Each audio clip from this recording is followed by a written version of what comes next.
Dnes som sa tešil, že vám porozprávam niečo o najslávnejšom predkolumbovskom cestovateľovi Marcovi Pólovi, od ktorého úmrtia dnes uplynulo presne 700 rokov, ale obdiv k tomuto dobrodruhovi musí ustúpiť aktuálnym udalostiam. Peter Pellegrini dnes vyhlásil voľby prezidenta republiky a oficiálne tak odštartoval kampaň, ktorá bude v 31-ročných dejinách Slovenskej republiky nielen najkratšia, ale už teraz si dovolím tvrdiť, že aj najšpinavšia. Je príznačné, že sú to práve politici, ktorí sa v minulosti pokrytecky skrývali za značku slušného Slovenska, ktorí dnes svojho hlavného súpera nazývajú podržtaškou, lokajom, o vulgárnych označeniach pasažierov lode bláznov škoda hovoriť. No keď takéto výrazy používajú politológovia Samuel Abraham a Radoslav Štefančík, diskvalifikujú sa ako nestranní odborníci a zaraďujú sa do šíku opozičných propagandistov a užitočných idiotov. Osobitne je úsmevné, ak Samuel Abraham bľaboce, že kým Pellegrini bude iba slúžiť Ficovi, Ivan Korčok je dôstojný vážený politik. Ten Ivan Korčok, ktorý slúžil bez škrupulí úplne každému ako slovenský Jozef Fušé. Úplne vážne. Ako politický analytik by som sa musel pod zem prepadnúť, keby som robil niekomu namiesto triezveho hodnotenia takúto prvoplánovú kampaň, ale zdá sa, že médiá hlavného prúdu a takíto politruci sa už neštítia ničoho. Zvlášť je zábavné, keď sa Abraham zamotáva do vlastných konštrukcií a najprv varuje pred konfliktom Pellegriniho s Ficom a potom vyzdvihuje prospešnosť konfliktu medzi Korčokom a Ficom. Ale nechajme nekonzistentných propagandistov, nech si to v hlavách upracujú a venujme sa dôležitejším veciam. Ivan Korčok dnes v reakcii na vyhlásenie Petra Pellegriniho opäť potvrdil, prečo na najvyššiu funkciu v štáte nedorástol. Pôsobil ako epileptický ratlík, ktorý hystericky vyskakuje na pokojného bernského salašníckeho psa, ktorého nemôže nič vyprovokovať. A tak šteká, dobiedza, uráža, tára nezmysly a vymýšľa si.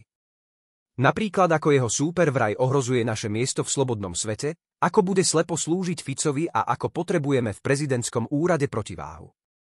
Je to nielen nesmierne primitívne očierňovanie, ale opätovné potvrdenie môjho opakovane vysloveného názoru, že Ivan Korčok tejto funkcii nerozumie. V prvom rade, ak existujú nejaké reálne oprávnené obavy v prípade Petra Pellegriniho, tak nie v tom, že by slepo poslúchal Fica, ale že by sa stal Čaputovou v Nohaviciach. Verím, že Peter Pellegrini si svoje autonómne postavenie v prezidentskom úrade dokáže vytvoriť lepšie a profesionálnejšie ako Ivan Korčok, ktorý je v plnej miere závislý od opozície. Dôležité z môjho pohľadu je aj to, že hoci je Peter Pellegrini maximálne oddaný nášmu západnému civilizačnému ukotveniu, nikdy by nešiel za hranicu medzinárodného práva. Ivan Korčok aj v tomto smere robil viackrát nadprácu v prospech USA. Napríklad ako štátny tajomník rezortu diplomacie za vlády Mikuláša Dzurindu otvorene podporil nezákonný vpád USA do Iraku bez mandátu Bezpečnostnej rady Organizácie spojených národov.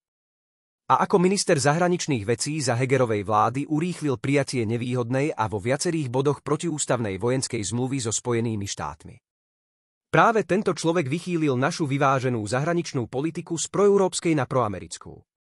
Nezabudnime na to, že práve zahraničná politika je najsilnejšou ústavnou právomocou prezidenta republiky.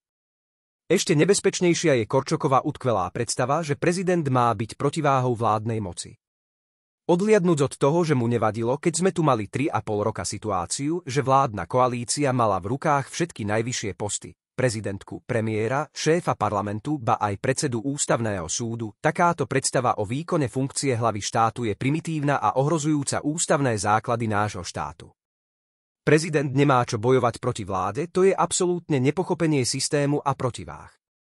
Ak nám kandidát na miesto celospoločenského zmierenia sľubuje prehlbenie studenej občianskej vojny, treba ho hnať kade ľahšie. Ja nehovorím o tom, že potrebujeme nejaké umelé zjednotenie. To je v demokracii založenej na pluralitnej súťaži politických koncepcií nemožné a nežiadúce.